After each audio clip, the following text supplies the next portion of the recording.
அஸ்ஸலாமு hi friends. என்னடா அடுப்பில் பெரிய சட்டியை தூக்கி வச்சுட்டேனேன்னு பார்க்குறீங்களா?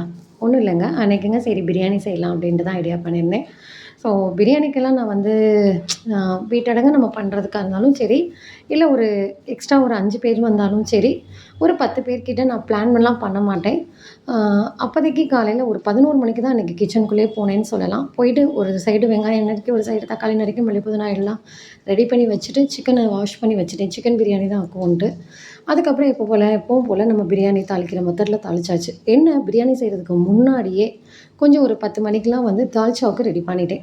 ஸோ ஏன்னா அது நம்ம பருப்பு போட்டு தனியாக அந்த ஒரு அடுப்பில் ரெடி பண்ணிடலாம் அப்படின்ட்டு அதை மட்டும் கொஞ்சம் ஓரளவு தால்ச்சா முடிச்சதுக்கப்புறம் தான் நான் வந்து இதை 11, 12 மணிக்கு தான் இதை தாளிச்சேன்னே சொல்லலாம். ஸோ அதுக்கப்புறம் தாளிச்சுட்டு சொல்லி எப்பவும் போல் தான் பிரியாணி எல்லாம் தம் போட்டு முடிச்சாச்சு.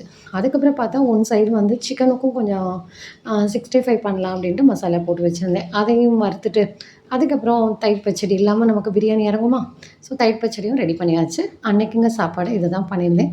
ஒரு 10 பேத்துக்கு பண்றா இருந்தாலும் நம்ம ஈஸியா பண்ணிடலாம். என்ன நமக்கு இஞ்சி பூண்டு பேஸ்ட் இருந்துட்டா போதும். பிரியாணி அரிசி நெய்யும் வீட்ல இருந்துட்டா போதும். ஈஸியா பிரியாணி வந்து கிண்டும்போது இந்த மாரி துடுப்பு இந்த மாரி வச்சுக்கோங்க. அந்த மாரி நம்ம கிண்டும்போது நம்ம அதிலயே நம்ம மறந்துட்டு அப்படியே வச்சாலும் இதுலலாம் சூடு ஏறாது. நமக்கு கிண்டவும் நல்லா ஈஸியா இருக்கும்.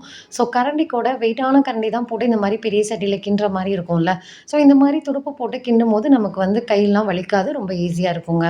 ஸோ இந்த மாரி ட்ரை மாரி சிக்கன் பிரியாணிக்கு ஒரு சிலர் வந்து முன்னாடியே வந்து தயிர் போட்டு பெரட்டி ஊற வைப்பாங்க. அதில மிளகாய் தூள், ஸ்பைசஸ்லாம் கொஞ்சம் போட்டு கொஞ்சம் ஊற வைப்பாங்க. நான் வந்து ஒவ்வொரு டைமில் அந்த மாரி பண்ணுவேன். ஒவ்வொரு டைமில் இந்த மாரி பண்ணிக்குவேன்.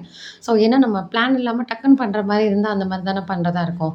சிக்கன் 65க்கு அதே மாரி முட்டை 1 சேர்த்துக்கோங்க. எப்பவுமே முட்டை சேர்த்துனா நமக்கு நல்லா சாஃப்ட்டா இருக்கும் சிக்கன் 65ல.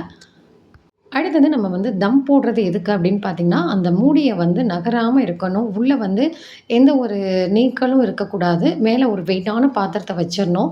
ஸோ அந்த மாரி நம்ம தம் போட்டா தான் நம்ம அடுப்ப அமத்திட்டாலும், தண்ணியெல்லாம் பிரிஞ்சு வந்து அடுப்ப அமத்திட்டாலும், ஒரு 1/4 மணி நேரத்துக்கிட்ட அதில இருந்துச்சுன்னா பிரியாணி ரெடி. வீடியோ புடிச்சிருந்தா லைக் பண்ணுங்க, சப்ஸ்கிரைப் பண்ணுங்க.